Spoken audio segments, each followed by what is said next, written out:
ఒక చిన్న పాప చిరునవ్వు ఖరీదు 16 కోట్లు. అర్థం కాలేదా? ఇక్కడ కనపడుతున్న ఈ పాప పేరు పునర్విక. పాపకి SMA అనే ఒక రేర్ డిసీజ్, 1 కోటి మందిలో ఒకరికి వచ్చి రేర్ డిసీజ్ అయితే వచ్చింది. ఈ చిన్నారికి ట్రీట్మెంట్ చేయడానికి అయ్యే ఖర్చు 16 కోట్లు. పాప అయితే 2 సంవత్సరాలే బతుకుతుందని డాక్టర్లు అయితే చెప్పారట. పాపను బ్రతికించుకోవడానికి తల్లిదండ్రులు శాయశక్తులా ప్రయత్నిస్తున్నారు. అలాగే ఎంతో మంది పెద్ద పెద్ద ఇన్ఫ్లుయెన్సర్ అన్న వాళ్ళు కూడా ఫండ్స్ కలెక్ట్ చేస్తున్నారు, చాలా ట్రై చేస్తున్నారు అన్న వాళ్ళు కూడా. కానీ ఇంతవరకు గవర్నమెంట్ నుండి ఎలాంటి రెస్పాన్స్ రాలేదు. పాప గురించి కొన్ని వేల మంది ఇన్ఫ్లుయెన్సర్లు వీడియోలు చేశారు, కానీ ఈ వీడియోలో ఏ పార్టీ నాయకుడి దగ్గరికి కానీ ఏ గవర్నమెంట్ దగ్గరికి వెళ్ళలేదనుకుంటా.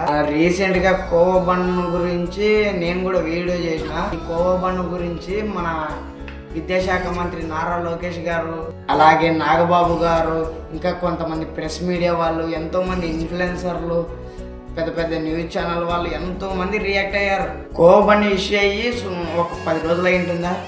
10 రోజుల్లోపే ఎంతమందికి స్ప్రెడ్ అయింది.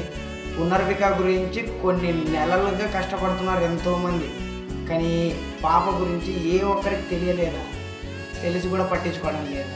16 కోట్లు అంటే గవర్నమెంట్కి పెద్ద మ్యాటర్ అయితే కాదు.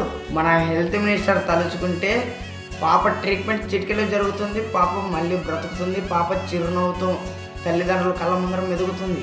అసలు ఏ గవర్నమెంట్కి చిన్నారి గురించి తెలియలేదా?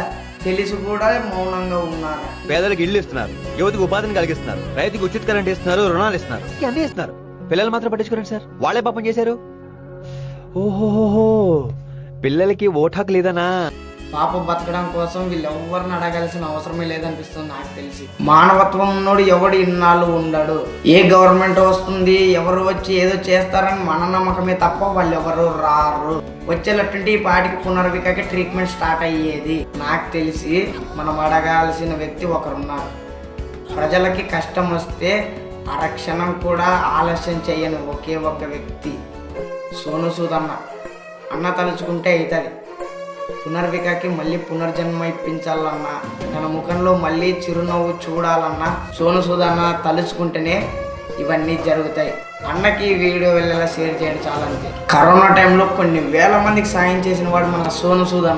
పునర్విక విషయంలో కూడా ఆయన సాయం చేస్తాడని నేను అనుకుంటున్నాను. సోను సూద్ తలుచుకుంటే పాప బ్రతుకుతుంది.